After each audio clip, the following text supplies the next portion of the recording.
언제나 필승! 네, 반갑습니다. 필승입니다. 자, 이번에 분석해드릴 기업은 프로텍입니다. 자, 최근에 반도체에 대한 관심이 굉장히 뜨거워지고 있어요. 특히 대한민국의 삼성전자와 SK하이닉스가 전 세계 반도체 사이클의 핵심으로 자리를 잡으면서 대한민국의 반도체 소부장들도 저는 봐야 한다라고 보고 있습니다. 제가 예전부터 말씀드리고 있죠. 저는 이번 사이클을 반도체의 슈퍼 사이클이라고 보고 있습니다. 이에 따라서 삼성전자, SK하이닉스뿐만 아니라 대한민국의 반도체 소부장들 기업에서도 상당한 관심, 상당한 크기의 기회가 있을 수밖에 없다라고 보고 있습니다.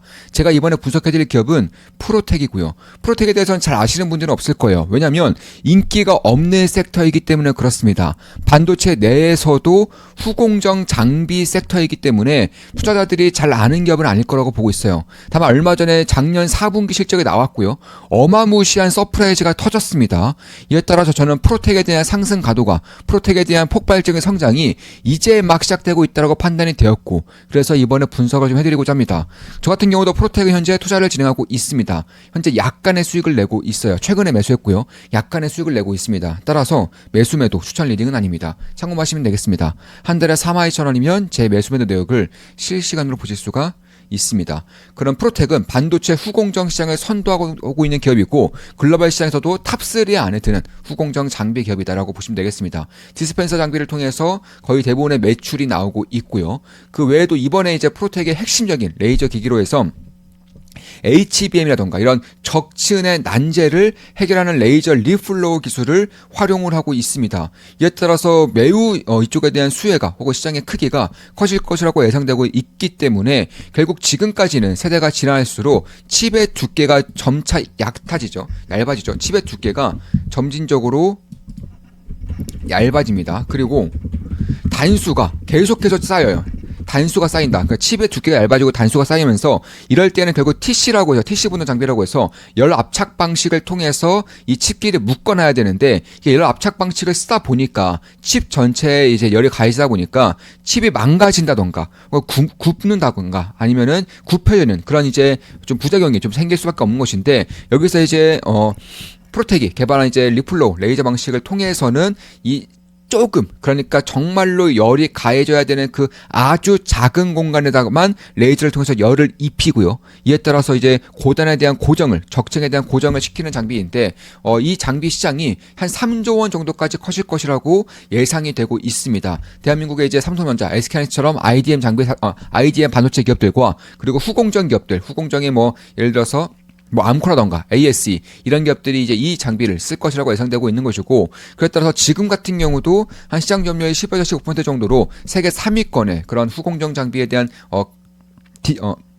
디스펜서 시장에서 3위권의 그런 점유율을 가지고 있고 뿐만 아니라 이제 리플로 레이저를 통해서 게임 체인저의 역할을 할 수 있는 환경이 만들어지고 있는 만큼 그런 것들을 감안했을 때 결국 AI 반도체라던가 고성능 칩 수요의 증가에 따라서 칩이 얇아지고 그리고 단수가 쌓이는 그런 공정에서 결국 LLB 공정, 랩 공정의 도입이 점진적으로 필수화가 되고 있는 것이고 여기에서 이제 프로텍이 독자적으로 이제 기술 개발을 했기 때문에 그런 것들을 본다면 결국 오사트 업체들과 주요 파운드리 기업들 그리고 메모리 반도체 기업들이 상당한 수혜를 프로텍에다 줄 수 있는 환경이 만들어지고 있다는 것입니다. 그러다 작년 4분기에 어마무시한 서프라이즈가 나왔던 것이고 이제 프로텍의 거의 대부분의 장비, 거의 매출의 대부분을 차지하고 있는 장비들이 고성능, 고품질의 장비들이기 때문에 영업이익률이 빠르게 올라오고 있어요. 지금 간단하게나마 좀 재무제표를 말씀드리면 현재 프로텍의 시가총액은 약 5,500억 정도 됩니다. 5,500억 정도 되는 시가총액에서 지금 보시면 작년 같은 경우가 400억 이상의 실적이 나왔어요. 지금 2024년 대비해서 실적이 거의 2배 이상, 2.5배 정도가 폭등하는 그런 실적이 나왔던 것인데 지금 보시면 4분기 실적이 어마무시하게 잘 나왔죠. 4분기 실적이 작년 4분기와 비교했을 때 거의 매출액도 거의 2배 가까이 늘었고요. 영업이익은 거의 6배 이상 늘은 것을 알 수가 있는 것인데 결국 이제 고품질 그리고 고성능의 장비들이 이제 터져 나가면서 이런 식으로 영업 레버리지 효과가 크게 터지고 있다는 것이고 영업이익률도 꾸준하게 올라오고 있습니다. 영업이익률 자체가 지금 보시면 수주를 받은 장비들이 거의 대부분의 고품질 고성능의 장비들이기 때문에 영업이익률이 계속적으로 높아지는 거예요. 지금 보시면 7%에서 9%로, 그리고 9%에서 15%, 15%, 30% 이런 식으로 분기별로도 좋아지고 있는 것이고, 연간으로 봤을 때에도 16%에서 20% 이런 식으로 이건 부채 비율이네. 이거 아니라 영업이익률은 약 7%에서 20%대로 이렇게 올라오고 있는 것을 알 수가 있는 것입니다. 그래서 그런 것들을 감안했을 때, 결국 매출의 성장과 동시에 영업이익률이 동시에 상승하고 있죠. 이에 따라서 영업 레버리지 효과가 폭발적으로 발생하는 시기가 작년 4분기부터 이미 시작이 되고 있다라는 것이고, 이 사이클이 꽤나 길게 이어진다면 프로텍의 실적에 대한 가능성, 실적에 대한 성장성이 꽤나 커질 수 있는 것이고, 기간이 좀 장기간 길어질 수 있기 때문에 그런 것들을 본다면 저는 대한민국의 그런 반도체 소부장을 봐야 되는 과정에서 이 프로텍 같은 경우도 결국 AI 반도체, 비메모리 반도체에서 후공정 장비를 핵심적인 역할을 맡고 있기 때문에 그런 것들을 감안할 필요가 있지 않을까 이렇게 보고 있습니다. 결국 HBM과 AI 반도체에서 정밀의 도포라던가 열 손상 방지 기술에 대한 중요성이 계속적으로 커지고 있는 것이고, 이쪽에 대한 후공정 장비 섹터에 대한 관심이 커지면 커질수록 프로텍에 대한 관심도 역시나 꽤나 커질 가능성이 높다라는 것입니다. 작년 4분기에도 사상 최대치의 실적이 나왔던 것이고, 사상 최대 실적이 올해 내후년 가면 갈수록 계속해서 나올 것이라고 보고 있습니다.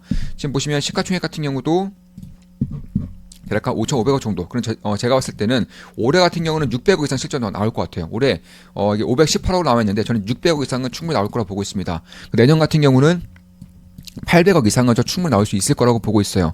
최근에 반도체 소부장들의 주가가 꽤나 많이 오르면서 포월드 PER 기준으로 봤을 때, 내년 실적 기준으로 봤을 때에도 PER 10이 안 되는 기업이 거의 없어요. 근데 프로텍은 여전히 아직 시장의 관심을 그다지 받지 못했었기 때문에, 왜냐하면 인기가 없는 후공정, 그중에서도 패키징 사업에 대한 장비를 만들고 있었던 기업이기 때문에 그런 것들을 감안한다면 아직까지는 소외되고 있고, 아직까지는 프로텍의 실적에 대한 해석이 잘 되고 있지 않다라고 판단이 되고 있기 때문에 지금부터라도 좀 볼 필요가 있겠다. 그리고 800억 이상 벌어들이는 기업의 시가총액이 5,500억이라는 것은 포월드 PER 기준으로도 대략 한 9가 안 되는 그런 수준이기 때문에, 한 8이 안 되는 그런 수준이기 때문에 그런 것들을 감안했을 때에는, 다른 장비사들의 보통 PER이 20에서 30 왔다 갔다 하는 것을 감안했을 때에는 상당히 매력적인 구간이 여전히 좀 진행되고 있지 않을까 이렇게 보고 있는 것입니다. 물론 저 역시나 투자를 진행하고 있고 약간의 수익을 내고 있어요. 따라서 매수매도 추천 리딩은 아닙니다. 한 달에 32,000원이면 제 매수매도 내역을 실시간으로 보실 수가 있습니다. 그래서 국내에서는 삼성전자, SK하이닉스, 그리고 글로벌 기업에서도 비메모리 반도체 장비들을 이제 가져오는 그런 파운드리 기업이라던가, 아니면은 ASE, 양코처럼 후공정 기업들이 대부분의 매출을 이룩하고 있는 것이고, 작년 같은 경우도 영업의 성장률이 무려 240% 이상 나오고 있고, 올해 내년으로 가면 갈수록 저는 성장성이 계속해서 커질 수밖에 없다라고 생각을 하고 있습니다. 그래서 칩이 점차 얇아지면서 열에 취약해지고 있고, 열을 전체 칩에 다 주다 보면은 기판의 휨 현상, 기판이 휘어버리는 현상이 발생할 수밖에 없는 것인데, 이제 리플로 레이지 본딩을 통해서 결국에는 딱 열이 가해져야 되는 그 극소의 구간만 열을 전해주기 때문에, 이에 따른 독보적인 기술력이 현재로서는 어느 정도는 인정을 받아가기 시작하고 있다라는 것이고, 그런 것들을 감안했을 때 저는 내년 실적은 최소 800억 이상, 올해는 650억 이상이 나올 수 있을 것이라고 생각을 하고 있습니다. 이미 수주에 대한 내역들을 보면 프로텍이 영업이익률을 높게 받는 그런 고성능, 고품질의 장비사들이 90% 이상의 수출을 받고 있기 때문에 결국 지금부터 나오는 실적은 상당한 영업이익률을 기록할 것이고, 매출이 성장하면서 영업이익률이 올라온다면 실적에 대한 어닝 서프라이즈가 나올 가능성이 높기 때문에 꾸준하게 봐야 한다고 생각을 하고 있습니다.